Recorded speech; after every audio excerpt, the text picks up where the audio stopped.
Hello and welcome back. This is Chapter 4, Albert Einstein at School, written by Patrick Pringle. And now I'm going to explain page number 25th to you. So here we go.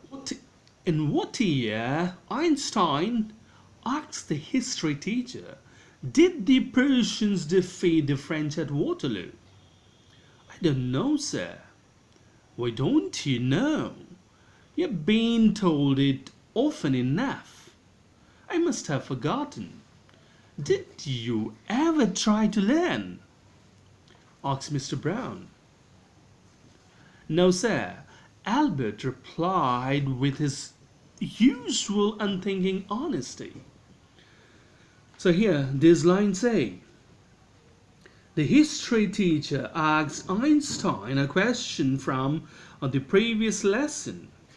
The question was about the Franco-Prussian War fought at Waterloo, in which Prussians had defeated French.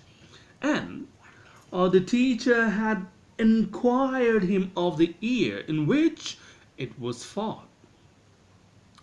Einstein plainly answered that he did not know of it. Einstein's reply greatly annoyed the teacher.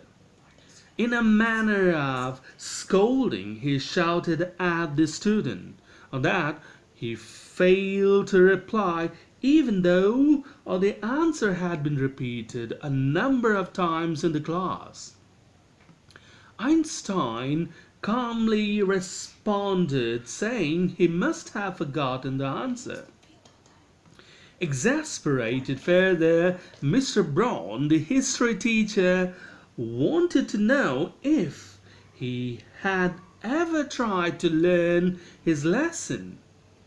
Albert replied back promptly again, but with honesty, that he never cared to learn about dates of wars and so on. Next part now. Why not? I can't see any point in learning dates. One can always look them up in a book. Mr. Brown was speechless for a few moments. You amaze me, Einstein, he said at last. Don't you realize that one can always look most things up in books? And that applies to all the facts you learn at school.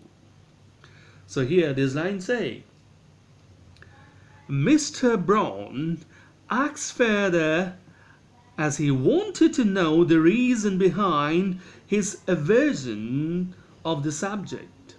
To this, Einstein replied saying he found no logic in cramming the dates because they can always be found out from the books.